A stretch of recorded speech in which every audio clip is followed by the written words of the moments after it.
In this session, we will be working on very interesting topic. I'll be slow over here because it's related to a phasor diagram, and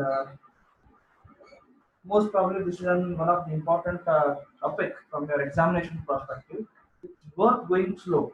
Okay, so if you don't understand any steps as such, then you are free to stop me with the interaction so that that proper step will be clear to you. Okay. So now, before starting the next topic, let me just revisit what all we have discussed in the previous session, because yesterday we have interacted almost for around 90 minutes, so we are able to cover a good amount of syllabus in a session. Okay. So yesterday we had started with our module 2 bit B.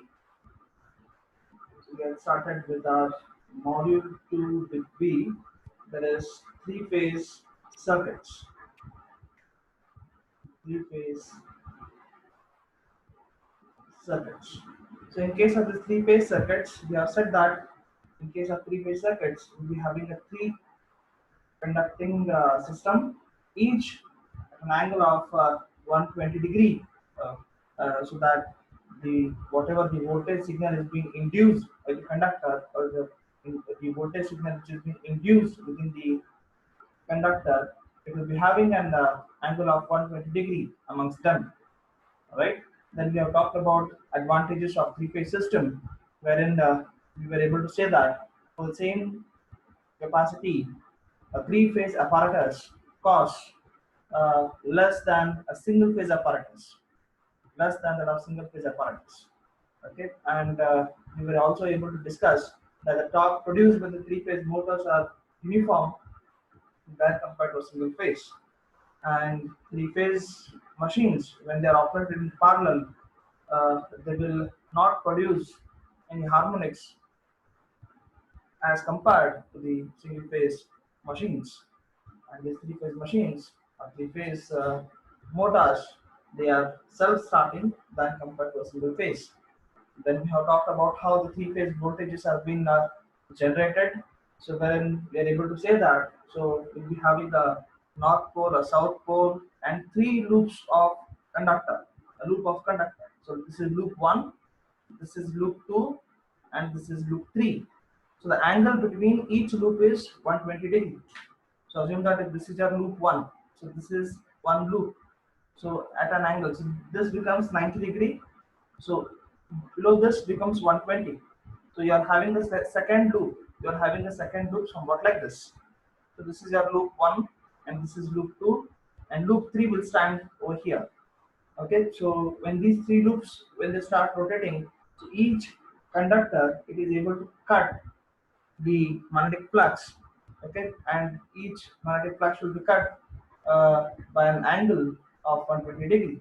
Okay, so hence you will be having a three-phase voltage, as instead we were able to demonstrate it, and the equation for each was being we were able to write it, saying that the EMF of the R phase, so we had defined it as Em sin omega t, and EMF the Y phase is equals to Em sin omega t minus 120 degree, and EMF in the B phase is Em sin omega t.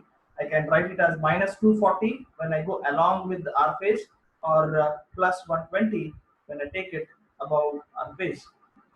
Okay, then we were able to prove the same in terms of a vector diagram.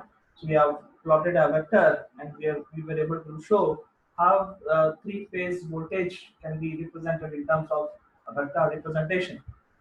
Then we have proved that a mathematical equation wherein EA plus EB plus EC is equals to 0. Then we have defined some three fundamental definitions related to the three-phase circuits. Something advantage that I could say to people is what you're studying in the three-phase circuits is very, very, very basic. You don't feel this itself, whatever you have studied in your basic electrical engineering syllabus, that itself is three-phase. No. So syllabus of your three-phase is very abstract level. It's very abstract level. Okay. So after discussing these fundamental terms, such as a phase sequence, wherein we were able to say that phase sequence is nothing but the order, a very important term, order in which the maximum value of EMF is going to appear, maximum value of the three-phase voltage is going to occur. It is what how we are going to define the phase sequence. Then we were able to define two more terms, something called as a balanced three-phase supply and a balanced load. So in case of balanced three-phase supply, we said that the EMF induced in all the phases, it has to be the same. So length of the vector we have shown all same, okay, and the angle between them should be 120 degree. Angle between them should be 120 degree. Then we say that the supply is a balanced supply. If one of the EMFs induced is not same, then we can say that it's an unbalanced three-phase supply. Okay. Then the next term, it is balanced load. So a three-phase load, it is said to be a balanced load if at all if the impedance offered by each phase is the same. Okay. So each phase should offer the same impedance. So impedance of the R phase should be equal to impedance of the Y phase should be equal to impedance of the B phase. Then we say that the load is the balanced load. So yesterday while discussing about the term balanced load, so we said that load is something which should be able to consume some power from the source. It is said to be as a load. Okay. So in case of a load, in case of a three-phase load, in case of a three-phase load, we said that we are having basically two types of load. The first one being star connected load, star connected load, and second one being a delta connected load, delta connected load.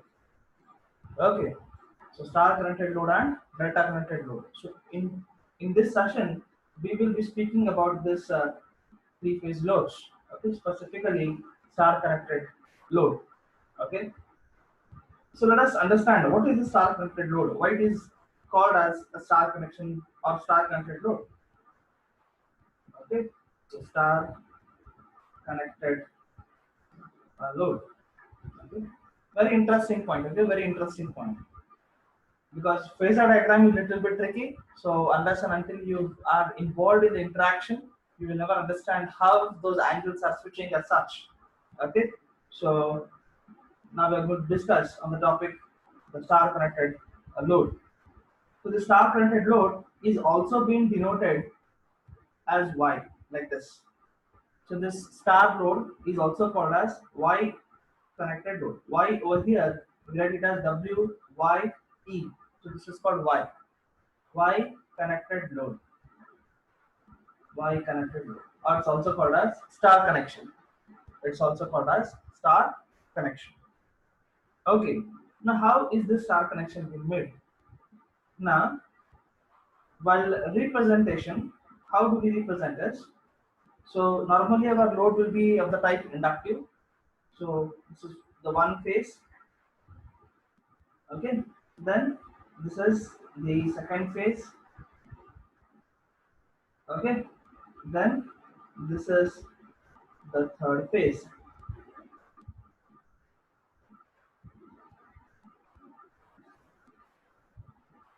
Third phase. Okay, so phase is the first phase. So this is your R. Okay, this is your Y, and this is your B. So this is how we represent. This is how we represent an star connected load. Now this how you are going to make a star connection. It is very important from your lab perspective also. Okay, so internally, as I said you, whenever you're going for a three-phase circuit, it is nothing but three single-phase circuits. If you forget this, what is this? A simple inductor. A simple inductor. Agreed?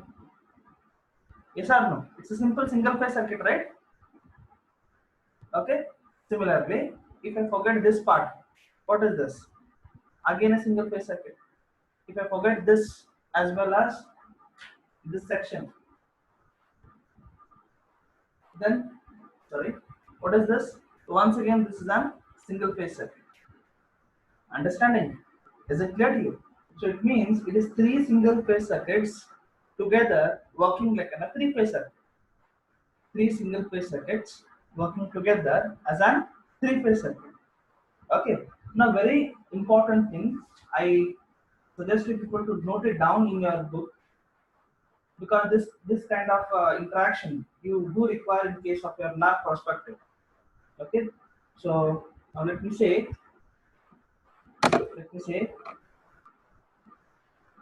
in case of your lab, you'll be having it as a three coils.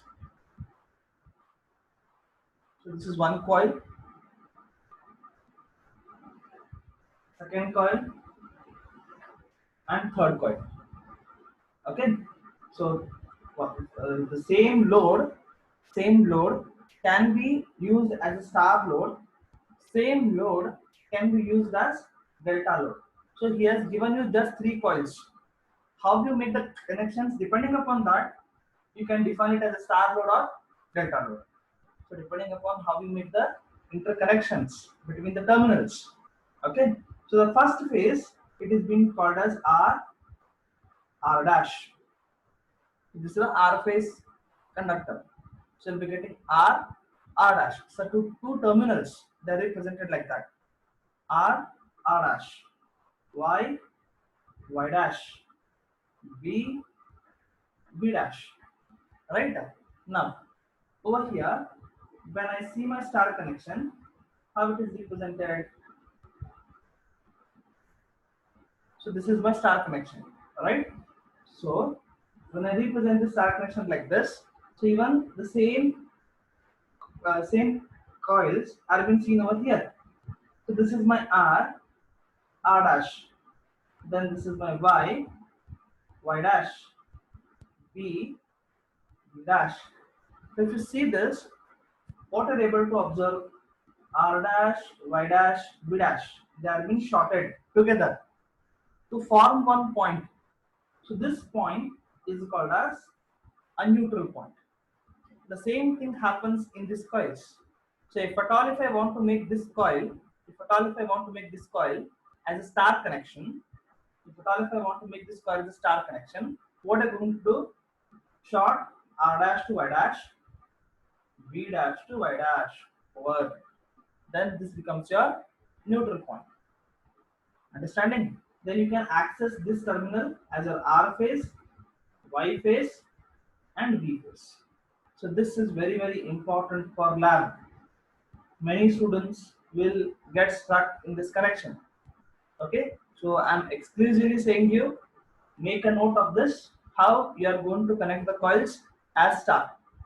If you know how it is going to be on paper, then taking this as a reference, you can build your circuits very easily. Understanding? Is it clear to you? Okay.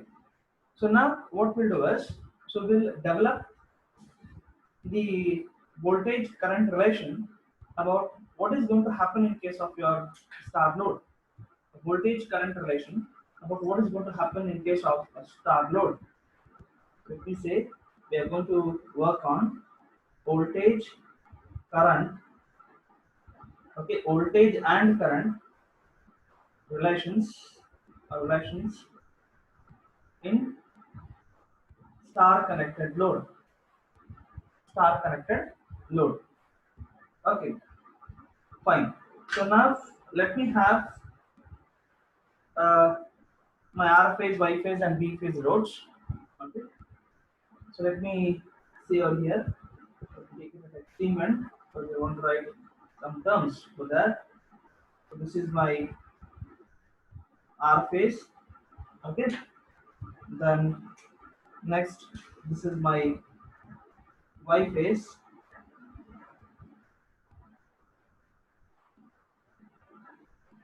Okay.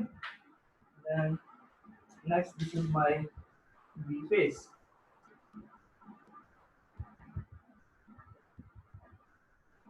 Okay. Now let me say that I want to extend it to certain extent. So this is my R, the Y, and B. Okay. So this is R phase, Y phase and the B phase. Now, the most important part that I'm going to deal with now is you'll be getting two types of voltages in the circuit.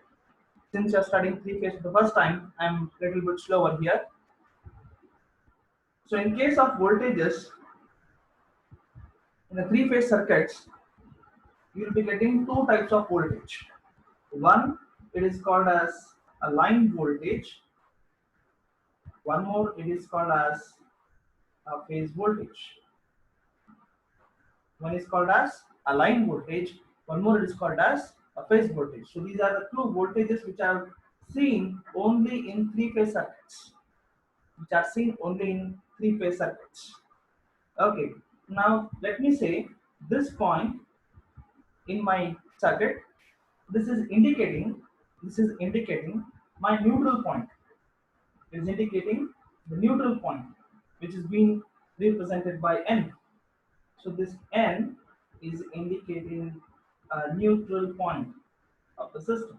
Neutral point of the system means I can say a node where the voltage or a potential is found to be zero. Okay, potential is found to be zero. It is a reference point. You can say that it's a reference point. Okay, now I'm going to measure the voltages in the circuit. Okay, so taking this as a reference. Okay, now I can say over here, if I measure the voltage between R phase and this N neutral, if I measure the voltage between R phase and the neutral, this is said to be as ERN. So it is EMF induced between the R phase and neutral. Okay, then similarly, if I measure between Y phase and neutral, if I measure between, sorry, if I measure between a Y phase and a neutral, then it is said to be EYN. It's EMF induced between Y phase and neutral. Similarly, if I measure it between my B phase and neutral, I can call it as EBN. Okay, so EBN is said to be the EMF induced between the phase B with respect to the neutral. So this ERN, EYN, ERN, sorry, EYN, okay, and EBN, ERN, EYN, and EBN. So these are called as phase voltages. These are called as phase voltages. So ERN, EYN, and EBN, they are the phase voltages. So it means what? Phase voltage is a voltage which is measured between one of the phase and neutral. So phase voltage is the measurement between one of the phase, and neutral. Remember this. It is very helpful during your lab. Okay, and the external examiner will surely will ask, define phase voltage, define line voltage. So phase voltage is what? It is the voltage between one of the phase and neutral. So any one of the phase and neutral when I measure, then it is said to be as the phase voltage. It is said to be as the phase voltage. So this is being represented as E phase, EPH. So this is being represented as EPH, E phase. Okay. Then if I measure the voltage, I will show it with the different color. If I measure the voltage, let me keep it constant. If I measure the voltage between the two phases, let me say if I measure the voltage between R phase and Y phase. If I measure the voltage between R phase and Y phase, so that I am going to call it as ERY, because it's a voltage between R phase and Y phase. Similarly, if I measure the voltage between Y phase and B phase, then I'm going to call it as EYB. It's a voltage between Y phase and the B phase. Similarly, if I measure the voltage between this B phase and R phase, So this I'm going to call it as EVR. So these three voltages, that is ERY, EYB, and EBR, they are called as line voltage. They are called as line voltage. So line voltage means what? Line voltage means it's a voltage which is being measured between the two phases. The term is very, very important.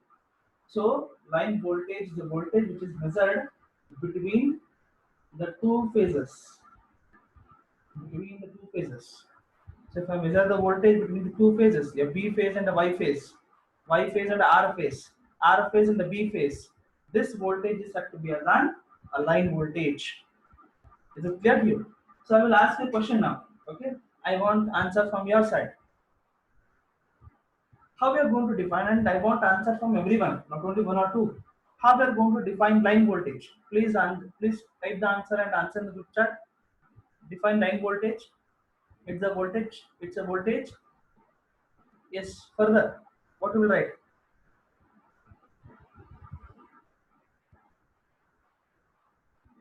Define line voltage.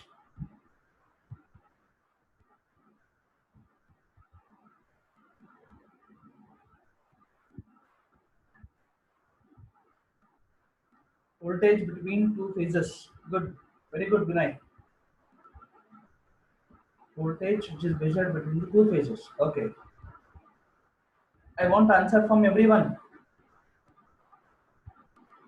Take it from my side. Wherever the topic is tricky and confusing, I'm slow so that I can reach people. So even I want a good support from your side. Yes, I want answer from all the 53 students who are there in the session. Okay. So how to define this phase voltage now? How to define the phase voltage?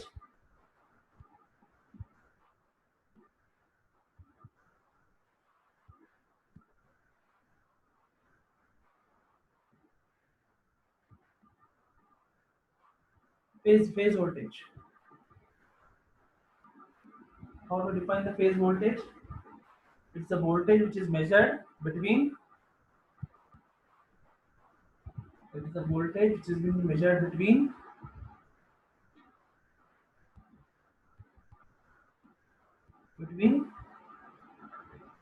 a phase and a neutral. One of the phase and neutral. Okay, good.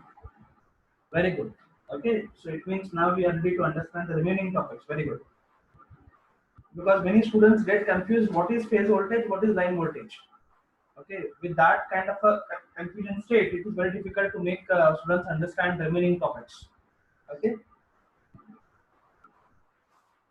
now, so once if I understand about what is line voltage, what is phase voltage, now I need to understand that what are all the values of current going to flow in the circuit. So when I see this star connected load, so you can see here there is only one type of current. There's only one type of current because if the value of I enters here, same value enters to the load. If value of Y enters here, same value of Y enters to this Y load. If value of I enters here, same value of Y enters into this V load. The same is not true in case of delta. Same is not true in case of delta. So whenever we will be discussing about delta, so there we will come across the situation.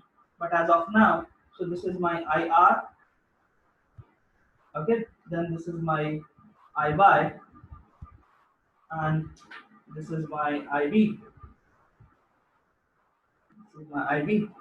So since in this case my I'm having only one type of current, since I'm having only one type of current, I'll just keep this as a reference for me because I wanted number then. Okay, so I can simply say over here. So with respect to the I, okay, I can simply say the line currents in case of star connection. In case of star connection, the line current is equals to the phase current is equals to the phase current. That is, in short, in terms of equations, we write it as IL is equals to IPH. You should remember this. So in case of star connection, your line currents is same as that of the phase current, because if you see this circuit, okay, so if the value of I is entering here, same value should flow. There is no any other path for it to either diverge or move anywhere. So since only one path is available, then of course your line currents has to be same as that of your phase currents. Okay, now we will see what happens to the voltage. So because we are having two types of voltages in a circuit, so we want to see what happens in the star connection for the two voltages. So this is for I, and now we want to see it for V voltages. Okay. Now to understand this concept, what we are going to do is we are going to build a phasor diagram. Okay, we are going to build a phasor diagram. Phasor diagram for this particular concept. How this voltage relations between the phases can be expressed. Okay, so now let me say that this is my R phasor. Okay, this is my R phasor. Okay, so I can say here this is my origin. So this is indicating. Okay, ERN. It means it's a phase voltage or line voltage. What is this ERN? Answer in a group chat. What is this ERN? Is it a line voltage or a phase voltage?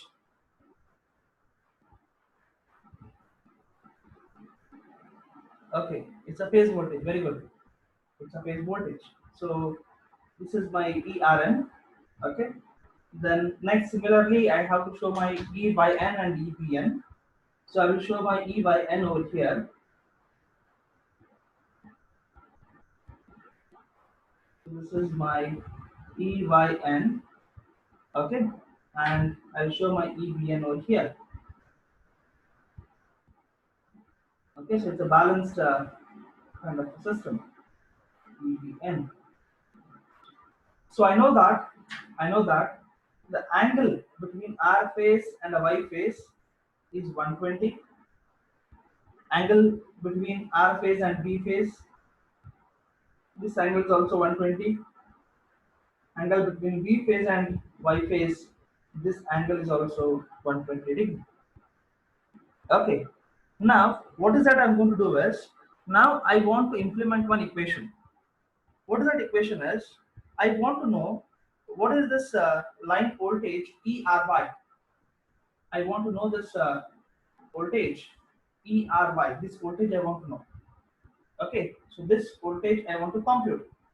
So since I want to know this ERY, okay, since I want to know this ERY, so how I can write this? So ERY can be written as ERN plus ENY. Okay, how I'm writing this? It's just I can say a graphical approach that I'm using. What I want voltage between R and Y.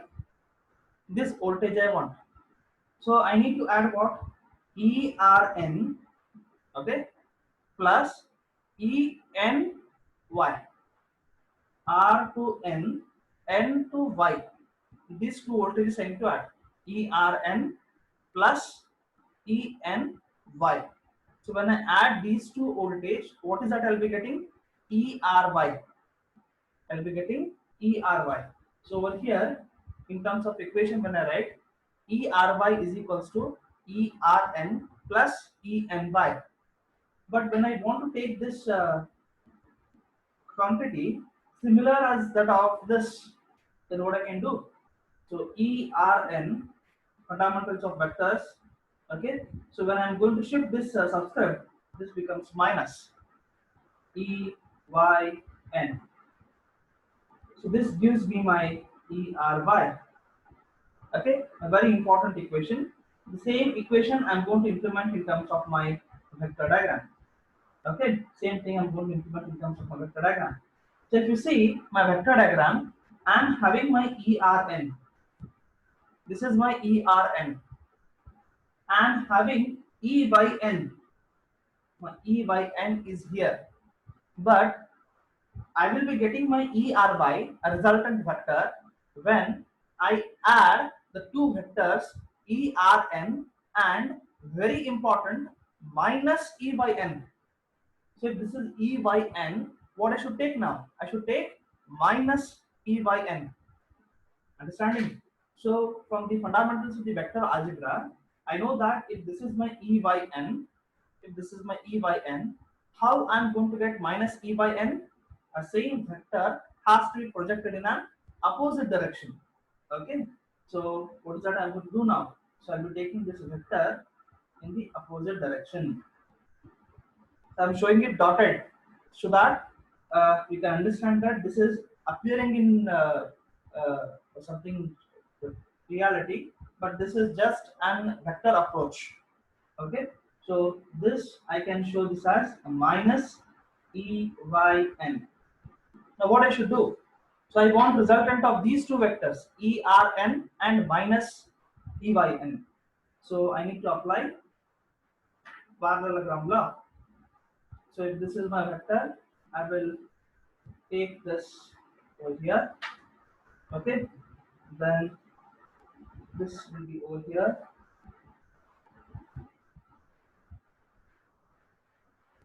Okay, so the resultant of this will be seen here as a ERY. The resultant of this will be seen over here as a ERY. I'm drawing a resultant vector with the other color so that will not get confused.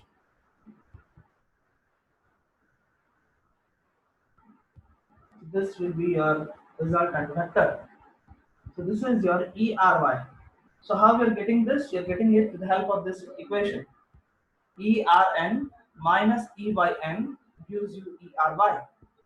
A very important thing that you people need to understand over here is, okay, now I'll go on asking you a question, okay, prior to which something fundamentals.